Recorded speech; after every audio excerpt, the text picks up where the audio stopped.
Beautiful Hindi कहानी में आपका स्वागत है। आज की कहानी है दो पत्नियों के साथ सुहाग रात। इस कहानी के सभी पात्र और घटनाएं काल्पनिक हैं। मैं जब बैंक पहुंचा तो उस वक्त शाम के 5 बज रहे थे। कैशियर के सामने 8-10 लोग अपनी रकम जमा करवाने के लिए लाइन में खड़े थे। जब मेरी बारी आई तो कैशियर ने पैसे जमा करने से इनकार कर दिया। कहने लगा, आप 5 बजे के बाद आए हैं, अब बैंक का टाइम खत्म हो गया है। मेरे पास मेरी पत्नी दीपिका के एमबीए इम्तहान के फीस का चालान था और आज आखिरी तारीख थी। अगर आज पैसे जमा नहीं हुए तो उसका पूरा साल खराब हो जाता। मुझे पैसे इकट्ठा करने में थोड़ी देर हो गई थी। मैंने कैशियर की बहुत मिन्नतें की पर वो टस से मस ना हुआ। उस वक्त कैशियर पर मुझे बहुत गुस्सा आया। जी चाहा कि कोई भारी चीज़ मिल जाए तो कैशियर के सर पर मार दूं। मैंने इधर उधर अपनी नज़र घुमाई, मुझे कोई भारी चीज़ नहीं दिखी। फिर मेरी नज़र सिक्योरिटी गार्ड के पास रखी गन पर पड़ी। मैं तुरंत सिक्योरिटी गार्ड के पास गया और गन उठाया और सीधे कैशियर पर तान दी और कहा, अब पैसे जमा करोगे कि नहीं। मेरे इतना डराने धमकाने पर भी वो नहीं माना। मेरा गुस्सा सर से बाहर निकल गया था। मैंने गुस्से में कैशियर के ऊपर 2 फायर कर दिए। कैशियर तुरंत वहीं पर गिरकर मर गया। मैंने अपने जेब से रुमाल निकाला और राइफल से अपनी उंगलियों के निशान साफ कर दिए और गन को वहीं पर फेंक दिया और वहां से फरार हो गया। ये सब इतना अचानक और जल्दी में हुआ, मुझे खुद कुछ समझ में नहीं आया कि मैंने ऐसा कैसे कर दिया। अगले लम्हे मैं बैंक के बाहर था। मुझे जल्दी से ऑटो रिक्शा मिला और मैं अपने घर की तरफ बढ़ गया। अफरा तफरी में मुझे किसी ने पकड़ा नहीं और ना ही पहचाना, क्योंकि कोरोना का वक्त था और मैं मास्क पहना हुआ था और सर को गमछे से लपेटा हुआ था।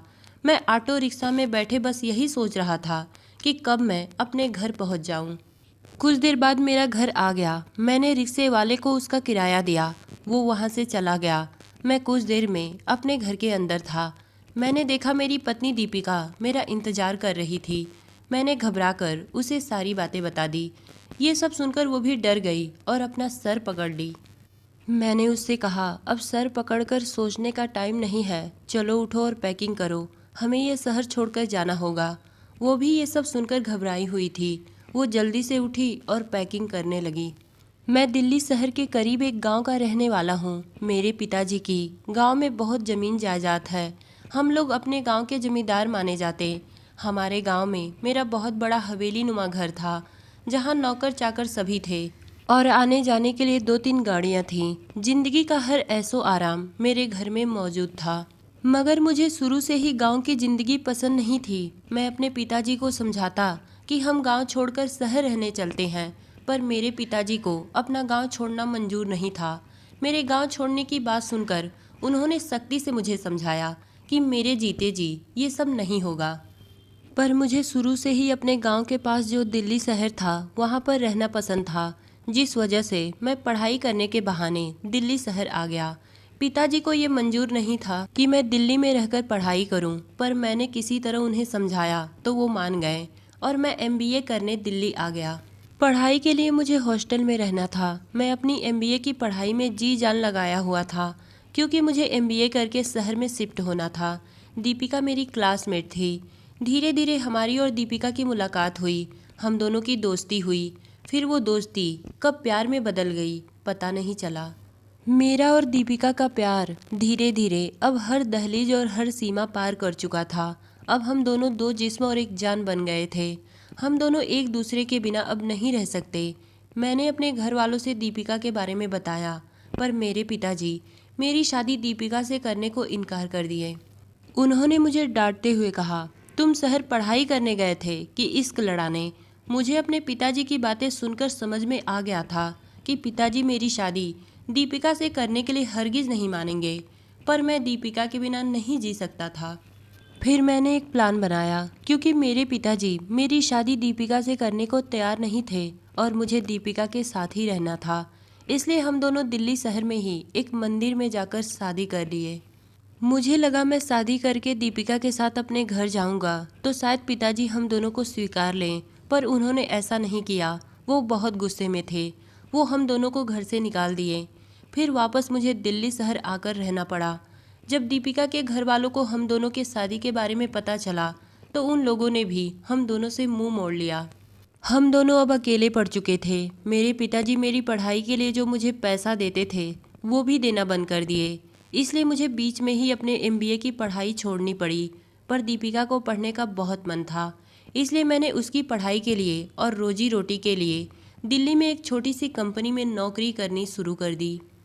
मेरे लिए बहुत अजीब बात थी कि गांव के एक जमींदार का बेटा होते हुए मुझे एक छोटी सी कंपनी में नौकरी करनी पड़ी। ये मेरी मजबूरी थी, क्योंकि हम दोनों के घर वाले हम दोनों से मुंह मोड़ लिए थे, इसलिए हमें अपनी ज़िंदगी का गुजर बसर करने के लिए ये सब करना पड़ा। दीपिका के एमबीए की पढ़ाई जारी थी, पर उसके इम्तहान की फ़ीस की डेट निकलती जा रही थी। महीने की आखिरी तारीख थी। मेरे पास पैसे नहीं थे, तो फीस जमा करने में लेट हो गया। किसी तरह मैंने पैसे का बंदोबस्त किया, पर मुझे क्या पता था कि बैंक जाने के बाद मेरे हाथों ये सब हो जाएगा। पर होने को कौन टाल सकता, अब तो जो होना था वो हो गया था। दीपिका अपनी पैकिंग करने में लगी थी, पर मेरे दिमाग में बस यही चल रहा था कि हम दिल्ली शहर छोड़कर जाएं तो कहाँ जाएं। तो फिर मेरे दिमाग में आया कि मुंबई बड़ा शहर है, वहाँ चला जाता हूँ। कोई काम भी मिल जाएगा और हम दोनों का गुजर बसर भी किसी तरह हो जाएगा।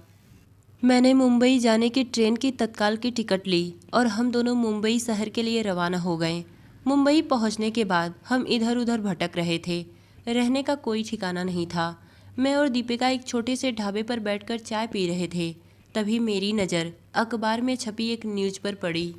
न्यूज़पेपर में छपा था कि एक अमीर परिवार को नौकर की ज़रूरत है, जहां पर महीने का 15,000 और खाना पीना मुफ्त था।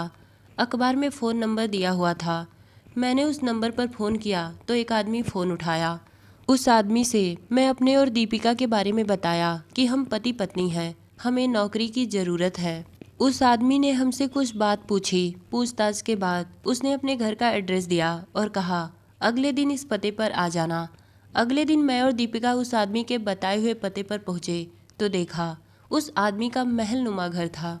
उस साहब ने मुझे और दीपिका को सारा काम समझा दिया। हमें पूरे घर की सफाई करनी थी, दोनों टाइम का खाना बनाना था और उनके 2 बच्चों को संभालना था। हमें काम की तलाश थी, इसलिए हमने ये नौकरी कर ली। हम अपना काम पूरी ईमानदारी से करते। साहब को मेरा और दीपिका का काम बहुत पसंद आया। कुछ दिन बाद मेरी पत्नी दीपिका प्रेग्नेंट हो गई। प्रेगनेंसी में उसकी तबीयत खराब होने लगी, जिस वजह से मैंने उससे कहा, अब तुम्हें आराम की ज़रूरत है, तुम आराम करो, सारा काम मैं संभाल लूँगा।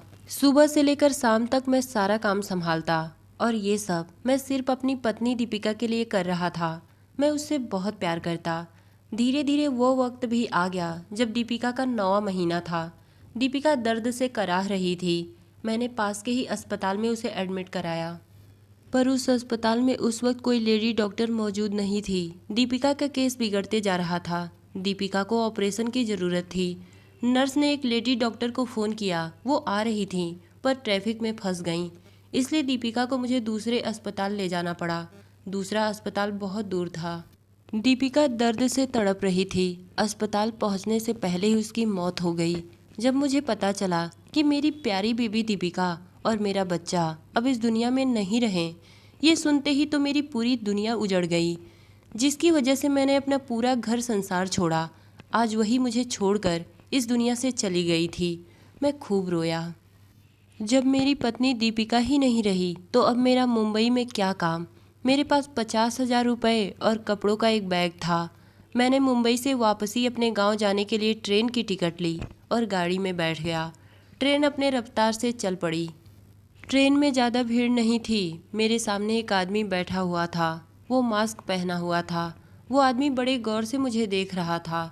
मैंने उस आदमी पर ज़्यादा ध्यान नहीं दिया। मैं आंखें मूंद कर अपनी पिछली ज़िंदगी की यादों में गुम था। जब मेरी आंख खुली तो मैं अपने आप को एक सरकारी अस्पताल में पाया। वहाँ पर मौजूद लोगों ने बताया कि मैं पूरे 8 घंटे बेहोश था। रेलवे पुलिस मुझे अस्पताल छोड़ गई थी। मेरा पर्स, मोबाइल और बैग गायब था। मेरी जेब खाली हो गई थी। जो सामने मेरी सीट पर बैठा था, शायद उसने मुझे बेहोशी का स्प्रे सुंघा दिया, जिस वजह से मैं बेहोश हो गया और वो मुझे लूटकर भाग गया। कुछ देर बाद मुझे अस्पताल से छुट्टी मिल गई। मुझे बहुत तेज़ भूख लगी थी। मेरे सामने कुछ दूर पर एक मंदिर था। उस मंदिर पर मुफ्त खाना मिल रहा था। मैं भी उस मंदिर के पास गया और बैठकर खाना खाया। मेरा पेट भर गया तो मुझे बहुत सुकून मिला। अब मेरे पास फूटी कौड़ी भी नहीं बची थी कि मैं अपने घर जाऊं। मैं इधर उधर भटक रहा था। तभी मेरे सामने एक होटल दिखा। मैं उस होटल के मालिक के पास गया और उससे मिन्नतें की कि मुझे काम की तलाश है, मुझे काम पर रख लो। उस होटल के मालिक को मुझ पर तरस आया और उसने मुझे काम पर रख लिया। उस होटल में मैं सुबह से लेकर रात तक काम करता और एक रूम में नीचे चटाई बिछाकर सो जाता। मुझे मेरे माँ बाप और मेरे भाई बहन बहुत याद आते। अब मुझे उनके पास जाना था। मैं कुछ पैसे इकट्ठा कर रहा था कि मेरे पास कुछ पैसे हो जाएं और घर जाने का किराया निकल जाए। कुछ दिन बाद मेरे पास पैसे इकट्ठा हो गए। अब मैं ट्रेन से जाने की बजाय अपने घर बस से जाना चाहता था। मैं बस पर बैठा और अपने गांव के लिए रवाना हो गया। इस बार भगवान की कृपा से सही सलामत मैं अपने गांव पहुंच गया। जब मैं अपने घर गया तो मुझे बहुत सूना सूना महसूस हो रहा था, मानो उस घर में कोई है ही नहीं। मैंने एक दो आवाज़ दी तो एक कमरे से मेरी बहन रोशनी बाहर आई। मेरी बहन रोशनी इतने दिनों बाद मुझे देखी थी तो वो मुझे देखते ही मुझसे लिपट कर रोने लगी। मैंने उसे चुप कराया और कहा, अब रो मत, मैं आ गया हूँ ना। मैं करीब 3 साल बाद अपने घर आया था। मेरी बहन रोशनी ने रो रो कर मेरे जाने के बाद की दास्तां सुनाई। ये सब सुनकर तो मेरे रूह कांप गए। उसने कहा, मनोज भाई, जब आप यहाँ से चले गए तो पिताजी आपके लिए बहुत रो रहे थे। वो गुस्से में आपको घर से निकाल दिए थे, पर आपके जाने के बाद वो आपके लिए तड़प रहे थे और कह रहे थे कि मनोज को बुला दो। अजीत भाई ने आपको ढूंढने की बहुत कोशिश की कि आप कहाँ गए हैं, पर आपका पता नहीं चला और आप नहीं मिले। ये सुनकर कि आपका कोई अता पता नहीं तो पिताजी की तबीयत धीरे धीरे बिगड़ने लगी और वो आपकी यादों में इस दुनिया को छोड़कर चल बसे। पिताजी के गुजरने की खबर सुनकर मैं खूब रोया और घबराकर माँ के बारे में पूछा कि माँ कहाँ है। रोशनी ने बताया कि पिताजी के गुजरने के बाद माँ की भी तबीयत अब ठीक नहीं रहती, इसलिए अजीत भैया उन्हें डॉक्टर के पास ले गए हैं। माँ अभी आते ही होंगी। मैं और रोशनी अभी यही सब बातें कर रहे थे, तभी माँ आ गई। मैं माँ को देखकर उनसे लिपटकर रोने लगा। माँ भी मुझे देखकर खूब रोई और कहने लगी, बेटा तू कहाँ चला गया था? उस दिन हमने गुस्से में तुझे भला बुरा कह दिया। हमें लगा था कि तू वापस अपने घर जरूर आएगा, पर तू नहीं आया। तेरे बिना हम सब बिखर गए। मैंने रो रो कर अपने घर वालों से अपने ऊपर बीती हुई आपबीती सुनाई कि यहाँ से जाने के बाद मैं किन किन हालातों से गुजरा हूँ। सच कहते हैं कि माँ बाप का दिल दुखाने के बाद कोई खुश नहीं रह सकता। मैंने आप लोगों का दिल दुखाया था। आप लोगों के मर्जी के खिलाफ बिना बताए मैंने शादी कर ली।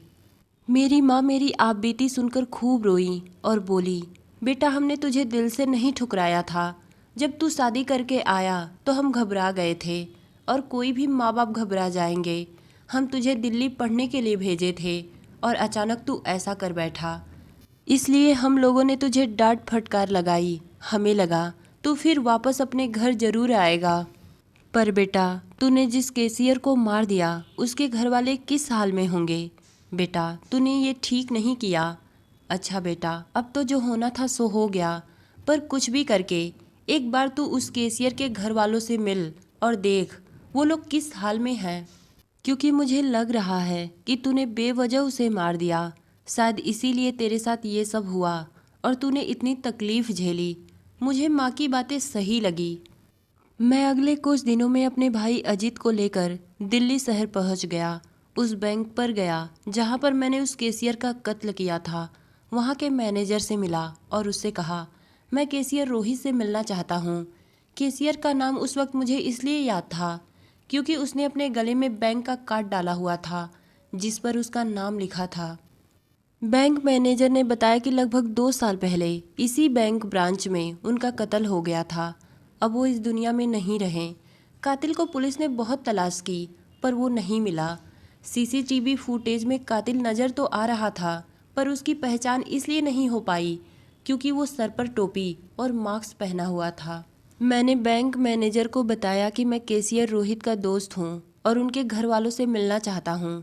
बैंक मैनेजर ने कैशियर रोहित के बीवी बच्चों के बारे में बताया कि उनके 2 छोटे बच्चे हैं। उनकी बीवी ज़्यादा पढ़ी लिखी नहीं थी, इसलिए उन्हें कोई नौकरी नहीं मिल पाई और वो लोगों के घर में काम करके अपना गुजारा करती हैं। बैंक मैनेजर ने रोहित के घर का एड्रेस दिया। मैं उस पते पर गया तो देखा उस कैशियर की बीवी एक छोटे से घर में किसी तरह अपना गुजर बसर कर रही थी। उसका नाम साधना था। मैंने उसे बताया कि मैं रोहित का दोस्त हूँ। 3 साल पहले विदेश चला गया था। लगभग 1 हफ्ते पहले इंडिया आया हूँ। बैंक में उससे मिलने गया तो पता चला कि उसका कत्ल हो गया है। ये सुनकर मुझे बहुत दुख हुआ, इसलिए मैं आपसे मिलने चला आया। मैं आपके लिए कुछ पैसे लाया हूँ, ले लीजिए। उस बेचारी के पास पैसे रुपए की तो बहुत कमी थी, इसलिए वो उस पैसे को ले ली। मैं और मेरा छोटा भाई अजित 1-2 दिन तक दिल्ली के एक होटल में रुके। अगले 1-2 दिनों में मैंने अपनी माँ और बहन को दिल्ली बुलवाया और उन्हें कैशियर रोहित की पत्नी के बारे में सारी बातें बताई कि माँ, कैशियर रोहित की बीवी बच्चे मेरी वजह से आज दर दर की ठोकरें खा रहे हैं। मैंने माँ से कहा, माँ, मैं कैशियर की पत्नी साधना से शादी कर उसका सहारा बनना चाहता। शायद शादी करने के बाद मेरे गुनाह कुछ कम हो जाए। मेरी बात सुनकर मेरी माँ और बहन को कोई ऐतराज़ नहीं हुआ, बल्कि वो लोग तो बहुत खुश हुए। अगले दिन हम सभी साधना के घर गए। मैंने साधना से कहा, साधना जी, बुरा मत मानिएगा, मुझे आपका दुख देखा नहीं जा रहा, इसलिए मैं अपने घर वालों से सलाह मशवरा करके आपसे शादी करना चाहता हूँ। वो बेचारी तो अनाथ हो ही गई थी, उसे किसी के सहारे की ज़रूरत थी, इसलिए उसने भी हामी भर दी। अगले 2-3 दिनों में मैंने एक मंदिर में साधना से शादी कर ली और उसे अपने गांव लेकर चला आया। मैं साधना और उसके दोनों बच्चों के साथ अपने गांव में अब खुशहाल ज़िंदगी गुजार रहा हूँ। मैंने अपना कोई भी बच्चा नहीं किया।